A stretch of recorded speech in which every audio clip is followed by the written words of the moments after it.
ऐसा हिजाब किस काम का, जब आपने अपने भाई को भाई ने कहने देने का आप हक नहीं देते हैं हमें। भाई से भी एक बहन अपने घर में सुरक्षित नहीं है, इससे बड़ी क्रुएल्टी क्या हो सकती है अंबर। इसको लेकिन ये तथाकथित मौलाना कट्टरपंथी इसको नहीं खत्म करना चाहते, ये चाहते हैं महिलाएं हिजाब पहने। अरे भाईदारी के साथ ये बात कह रही हूँ अंबर, आप इस बात से बिल्कुल इत्तेफाक रखेंगी कि यस, क्योंकि महिलाएं खड़े होकर इस बात का जवाब नहीं देना चाहती हैं कि अगर पुरुष 4 शादियां कर रहे हैं तो वो गलत क्या है। आपने और मैंने पिछली बार डिबेट में देखा था, एक बड़े चैनल की डिबेट में आप और मैं थे आज तक में, वहां क्या बोला था उन महिलाओं ने। उन्होंने ये बोला, अरे आपको पता है, जब हमने आपने सवाल रखा अंबर, अरे आपको पता है कि 4 शादियां क्यों जायज हैं, तो आप ही तो जस्टिफाई कर रहे हो। औरतों के खिलाफ सब कुछ लिखा हुआ है कुरान पाक में। भाई तलाक की पीड़िता कौन बनेगी? औरत बनेगी जी। शादियां चार चार किसको अलाउड होंगी? आदमी को होगी, औरत पिसेगी जी। तलाक बिद्दत हो, तलाक हसन हो, बाइगैमी हो, पॉलीगैमी हो, हर चीज की शिकार तो अल्टीमेटली महिला ही बन रही है ना, क्यों हिजाब हो, सब कुछ। ये जितने मौलानाओं के मैंने नाम लिए ना, समझना है तो खुद समझना है, इन तथाकथित मौलानाओं के तलवे नहीं चाटे, इनसे नहीं सुनना। हमें अल्लाह का इस्लाम मानना है। मौलाना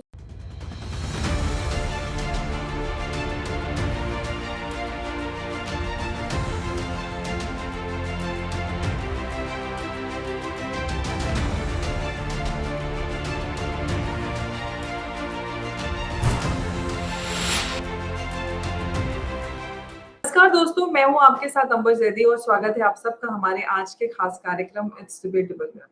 हिजाब को लेकर काफी समय से चाहे भारत में से विरोध और बहस जारी है, लेकिन भारत में हम जब बात करते हैं, क्योंकि ईरान का जो विरोध है वो हिजाब के खिलाफ है। भारत की हम जब बात करते हैं तो भारत में हिजाब को इम्प्लीमेंट करने के लिए एक पूरी मुहिम चलाई गई और आज भी जब हिजाब पे बात होती है तो कहा यह जाता है कि ये दीन का हिस्सा है, ये कल्चर का हिस्सा है। लेकिन कल्चर की अगर बात आती है तो भारत का अपना जो कल्चर है वो 10,000 साल से भी ज्यादा पुराना है। तो फिर हिजाब जैसी चीजों को, जो कि अरेबिक कल्चर का हिस्सा, उनको मुसलमान महिलाओं पर क्यों थोपा जाता है, इसी पर आज हम चर्चा करेंगे। मेरे साथ जुड़ी हैं निगत अब्बास, जो कि बहुत ही जबरदस्त वक्ता है, धुआंधार एकदम। जब भी डिबेट्स में होती है एकदम विरोधियों की बोलती बंद कर देती है। निगत, बहुत बहुत स्वागत है आपका। Thank you Ambar. एंड मुझे लगता है कि ये कॉम्बिनेशन भी है, Nighat plus Ambar, Ambar plus Nighat, totally makes the stage go like blah. दोनों मुसलमान बावजूद, we are the largest democracy in the world। हम दोनों मुसलमान होने के बावजूद, यही वजह है क्योंकि हमारी डेमोक्रेसी बहुत अच्छी है, हमारी सरकार हमें पूरी मैं कहूंगी इजाजत भी देती है और साथ ही साथ हमें हमारे हक के लिए खुद लड़ने देती है। आज हम मुसलमान हैं, उसके बावजूद हम खिलाफ लड़ रहे हैं हिजाब के। और मुझे लगता है यही सबसे बड़ी खूबसूरती है कि आज हम बिना हिजाब के भी होकर उतने ही पक्के मुसलमान हैं जितनी हिजाब पहनने वाली हमारी और बहनें हैं। बिल्कुल। निगत, मेरा सवाल आपसे ये है कि जब हिजाब को लागू करने के लिए जो बहस की जाती है, तो ये कहा जाता है कि हमारे कल्चर का हिस्सा है। जबकि हिजाब या बुर्के को हम देखते हैं तो ये इजिप्ट या अरब ऐसे कल्चर में पाया जाता है। भारत का अपना एक 10,000 साल से भी ज़्यादा पुराना कल्चर है। तो भारत के मुसलमान अरेबियन कल्चर को इतनी ज़्यादा इम्पोर्टेंस या इतनी तरजीह क्यों देते हैं? क्यों दूसरे के कल्चर को अपने ऊपर थोप रहे हैं धर्म के नाम पर? बिल्कुल सही बात कही अंबर आपने कि मुसलमानों में यानी इस्लाम में, कुरान पाक में, हदीस में कहीं से कहीं तक भी हिजाब अगर हम देखें, आप और मैं कम पढ़े लिखे नहीं हैं, हमें पता है कि हिजाब कहीं से कहीं तक इस्लाम का कोई पार्ट है ही नहीं, ना ही एसेंशियल ना ही कोई और। अगर हिजाब की बात कभी भी कुरान पाक में या हदीस में की गई है तो वो कभी भी एक कपड़े के टुकड़े को रेफर नहीं करा गया है। हम अच्छे से जानते हैं कि हमेशा आंखों के पर्दे की बात हुई और वो आंखों का पर्दा जितना औरतों के लिए है उतना ही आदमियों के लिए भी है। रही बात जो आपने कही कि ये हमेशा इजिप्ट, मेसोपोटामिया और अरब के कल्चर का पार्ट रहा है, हमें यहाँ पर व्यूअर्स को ये भी बता देना चाहिए कि जब उनके कल्चर का पार्ट रहा है तो वहां पर भी डोमिनेंस नहीं रहा है, महिलाओं के खिलाफ डोमिनेंस नहीं रहा है कि हमने उन्होंने इसको अपने कल्चर का पार्ट रहा है। वो इसलिए रहा है क्योंकि वहां पर डेसर्टेड एरिया है, क्योंकि वहां का एनवायरनमेंट इसलिए है कि वहां पर उन लोगों को अपने आप को ढक के चलना पड़ता है ताकि वो धूप, धूल और गंदगी से अपने आप को, धूल से, मिट्टी से बचा सकें। और जितना कि वहां पर महिलाएं हिजाब करती हैं उतना ही पुरुष भी करते हैं, they just keep themselves safe. वो लोग भी इतने ही अच्छा। पर्दे वाले कपड़े पहनते हैं, लिबास उसी तरह के पहनते हैं, सर ढकते हैं, पूरा शरीर ढकते हैं। हमने देखा है, दुबई बहुत लोग गए होंगे और वहाँ पे लिबास जो पुरुषों का है वो सफेद लिबास, वो हम सब ने देखा है ताकि वो अट्रैक्ट ना करे हीट को। That is the kind of thing we have seen. अगर अब हम बात करें कि कल्चर क्यों इंडियंस अडेप्ट करें, इंडियन मुस्लिम स्पेसिफिकली क्यों अडेप्ट कर रहे हैं अरब का, नहीं। अंबर यही गलत फहमी है जो हमें खत्म करनी है कि हम लोग या हमारे यहाँ पे हिंदुस्तान में जो मुसलमान है वो अरब कल्चर अडेप्ट कर रहे, नहीं। ये एक डोमिनेटिंग कल्चर को अडेप्ट करे जो किसी कंट्री से नहीं आ रहा है अपेरेंटली। कोई भी इस्लामिक देश महिलाओं पर जो है, ये ईरान की तरह नहीं है जो यहाँ पे थोपा जा रहा है। ये कोई सीरिया नहीं है जो थोपा जा रहा है, ये कोई अफगानिस्तान तालिबान नहीं है जो थोपा जा रहा है। बहुत सारे इस्लामिक देश है जो आगे बढ़े हुए हैं। ओमान की हम बात कर लेते हैं, मस्कट में, ओमान में, हमने दुबई में, सब जगह देखा है कि हिजाब पहना जाता है, जिसकी मर्जी पहनते हैं, जिनकी नहीं है वो नहीं पहनते हैं। आज अगर हिंदुस्तान में इस चीज के खिलाफ अगर लड़ाई हो रही, वो इसलिए हो रही है क्योंकि महिलाओं के अधिकार की और हक की बात है। यहाँ पर इन लोगों ने अपने आप को सुपीरियर दिखाने के लिए महिलाओं के ऊपर ये चीज थोप दी है। आज इन लोगों को जो एक्चुअली में मुसलमानों में गलत चीजें हो रही हैं, जैसे वो तलाक बिद्दत हो, तलाक हसन हो, और उसके बाद 4 शादियां हो, पॉलीगैमी, बाईगैमी, आप और मैं ये हमेशा डिस्कशन करते रहते हैं अंबर, अधिकतर हम लोगों की ये डिस्कशन रहती है। हमने पिछली बार ये भी डिस्कशन करी थी कि किस प्रकार परिवारों में भाई बहनों के बीच में शादियां करा देते हैं। ये सब है ना, ये क्रूअल्टी है ना जो महिलाओं के खिलाफ हो रही है, महिलाओं के ऊपर हो रही है। एक भाई से भी एक बहन अपने घर में सुरक्षित नहीं है, इससे बड़ी क्रूअल्टी क्या हो सकती है अंबर? इसको लेकिन ये तथाकथित मौलाना कट्टरपंथी इसको नहीं खत्म करना चाहते, ये चाहते हैं महिलाएं हिजाब पहने। अरे भाई, ऐसा हिजाब किस काम का जब आपने अपने भाई को भाई ने कहने देने का आप हक नहीं देते हैं हमें। जब आप हमें बहन ही नहीं रहने देना चाहते हैं हमारे भाइयों की, तो आप हमें क्यों हिजाब पहना रहे हैं? मतलब दिखावा है, कुछ नहीं है। ये अपने आप को सुपीरियर बनाना, औरतों को डोमिनेट करने की बहुत बड़ी साजिश है, बहुत बड़ा षड्यंत्र है। अगर वाकई आपको औरतों की इज्जत की फिक्र होती ना, तो माफ करिएगा, आप चचाजात भाई बहनों में शादी ना करा देते आपस में। बिल्कुल, आपने सही कहा। और एक और बड़ी बात कही जाती है, जब भी कुछ लोग बड़ा ही अलग-सा तर्क देते हैं हिजाब को लेकर के, वो कहते हैं कि हिजाब ठीक नहीं है, महिलाओं पे थोपा नहीं जाना चाहिए। लेकिन क्योंकि जो मुस्लिम महिलाएँ हैं, उनका लिटरेसी रेट बहुत ज़्यादा डाउन है, तो उनको जाने दो, पढ़ने दो, हिजाब में जाने दो, फिर पढ़ लिख जाएँगी, तो खुद समझ जाएँगी, तो खुद हिजाब और बुर्क़े को त्याग देंगी। लेकिन बात एक ये आती है कि जब हम पहले ही अपनी एक धार्मिक पहचान अलग बना लेते हैं, हम जो बाकी की 80% आबादी है उससे अलग हो जाते हैं, अलग दिखते हैं। तो ऐसे में आगे बढ़ने के लिए खुद को अलग-थलग कर लेना, ये चाहे एजुकेशन हो या किसी कोई भी फील्ड है या समाज से जुड़ना हो, उसमें आपको नहीं लगता कि पहले ही अलगाववाद पैदा कर देता है और ऐसे में इस तरह की बातें कितनी रेलेवेंट रह जाती हैं? बिल्कुल, एब्सोल्युटली अंबर, आपकी बिल्कुल बात सही है और यही बात मैं कहना चाहती थी जब मैं यहाँ पर बात कर रही हूँ सुपीरियॉरिटी की, जब मैं यहाँ पर बात कर रही हूँ डोमिनेटिंग नेचर की, ये कहीं न कहीं इसमें दिक्कत क्या हो रही है कि ये कुछ लोग हैं मुट्ठी भर, मैं नहीं कह रही कि इस्लाम में सभी तरह के लोग ऐसे, आपके भी भाई बंधु हैं, मेरे भी भाई बंधु हैं, पिता हैं, जो इस तरह की चीज़ों में बिल्कुल भरोसा नहीं करते, व्हिच इज़ व्हाई हम लोग आज यहाँ पर डिस्कशन भी कर रहे हैं हिजाब के खिलाफ, बाल खुले कर बैठे भी हैं और कपड़े भी अपनी मर्ज़ी के पहनते हैं, हमारे ऊपर किसी ने कुछ थोपा नहीं। हाँ, उस फैमिली से आते हैं जहाँ पर हमारे परिवार हिजाब पहने तो भी सपोर्ट करेंगे, नहीं पहनेंगे तो भी उतनी ही इज्जत करेंगे जितने की बाकियों की। तो जब मैं यहाँ डोमिनेटिंग और सुपीरियर जो लोग हैं, जो आदमी जो बनना चाहते हैं, उनकी जब मैं यहाँ पे चर्चा कर रही हूँ, तो ये बहुत बड़ा एग्जाम्पल है कि ये वो लोग हैं जो एक औरत से, एक महिला से ऑर्डर्स नहीं ले सकते। अगर आप और मैं, ये कोई और मुसलमान महिला एक अच्छे पद पर पहुंच जाएगी और एक मुसलमान व्यक्ति, आदमी उससे नीचे पद पर होगा, तो उनको शर्म आएगी कि हम एक महिला से, एक मुसलमान औरत से, एक हिजाब वाली से या बिना हिजाब वाली से कैसे ऑर्डर ले ले, उसको कैसे मैडम बोल ले, उसको कैसे मैम कह के रेफर कर रहे हैं, उसे कैसे आओ भगत करे, उसको अपना कैसे बॉस बनने दे।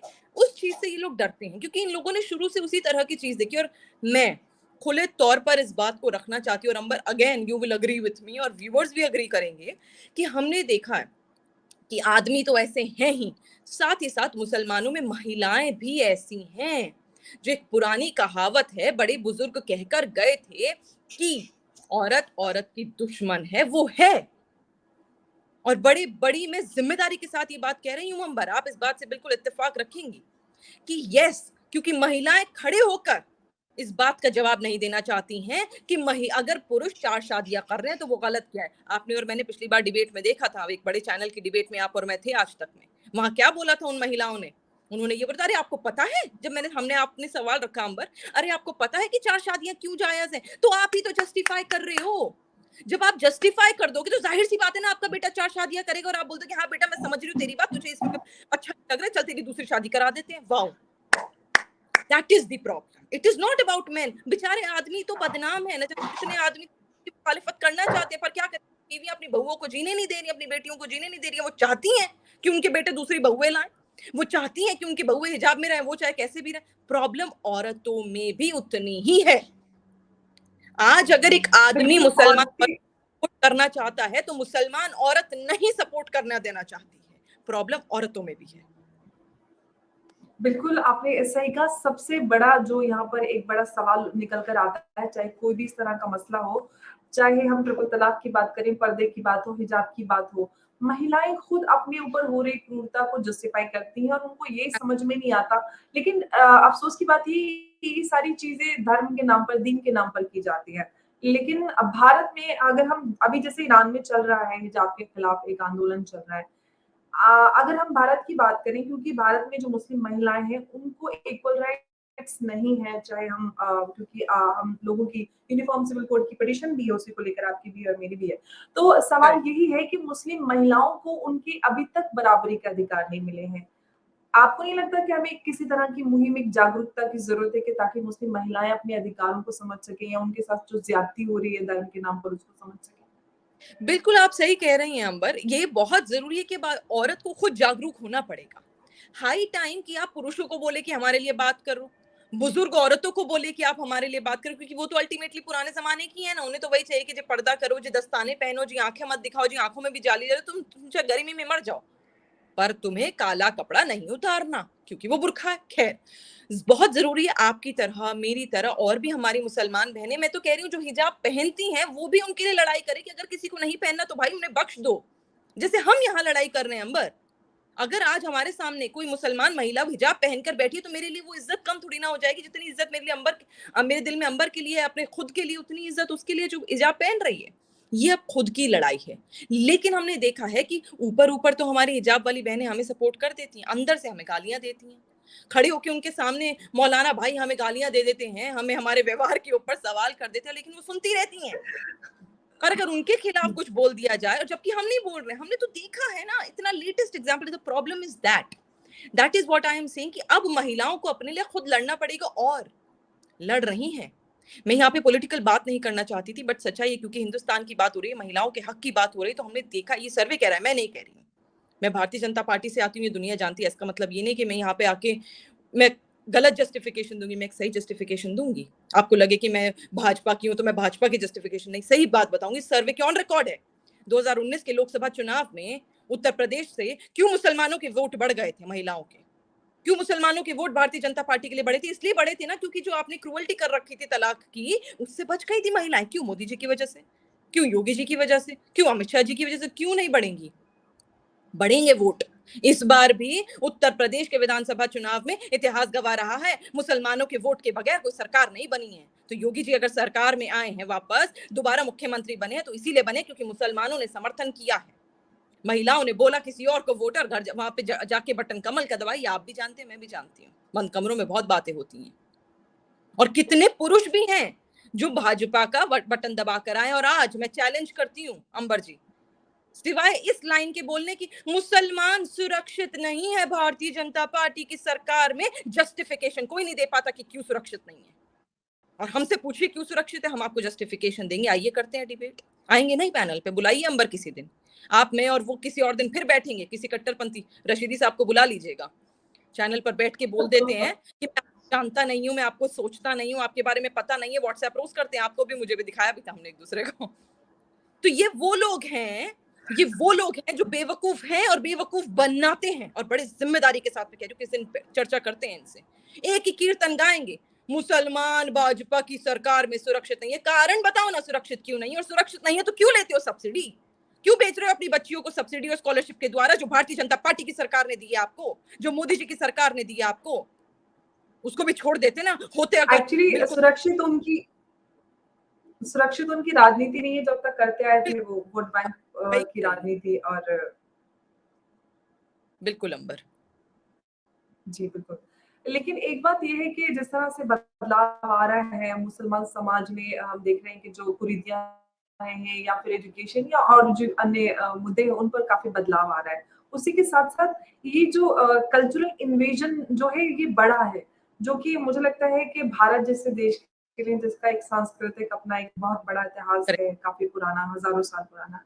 तो उस साज़िश को हम किस तरह रोक सकते हैं? मुझे लगता है मुसलमानों की तरफ से ज़्यादा इस पे बात होने की ज़रूरत है।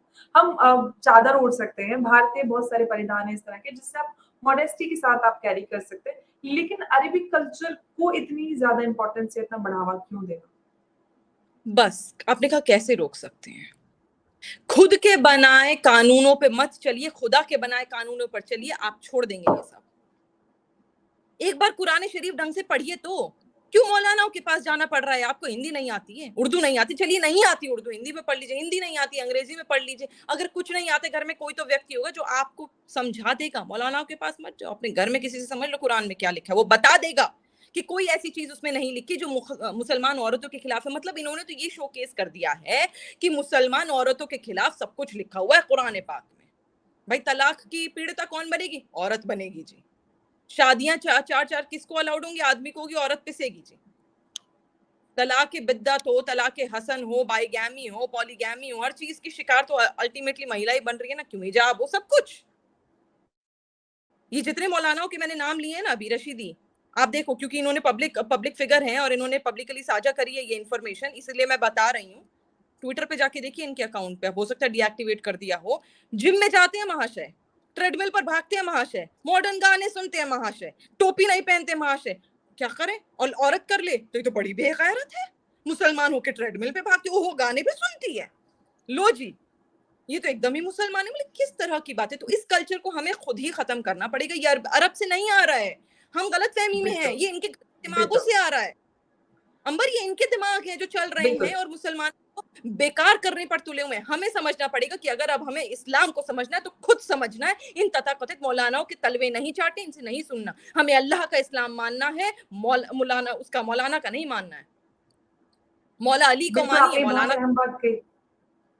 बिल्कुल, आपने बहुत अहम बात कही निगत कि हमें खुद से समझना है इस्लाम को और चाहे हमारा संविधान हो या फिर दीन हो, हमें हमारे सामने किताब है, समझ सकते हैं और खुद जो आज का समय है उसके हिसाब से अपने समय की ज़रूरत के हिसाब से हम उसको मान सकते हैं। हमें वैसे भी इस्लाम में किसी बिचौलिए का कोई कॉन्सेप्ट नहीं है, तो खुद समझिए और अपनी बेहतरी के लिए, अपने हक के लिए आवाज़ उठाएँ। बहुत-बहुत शुक्रिया Nighat for joining and expressing your thoughts. Thank you so much. Thank you, नमस्कार। थैंक जय हिंद। Thank you to the viewers, thank you to you, thank you.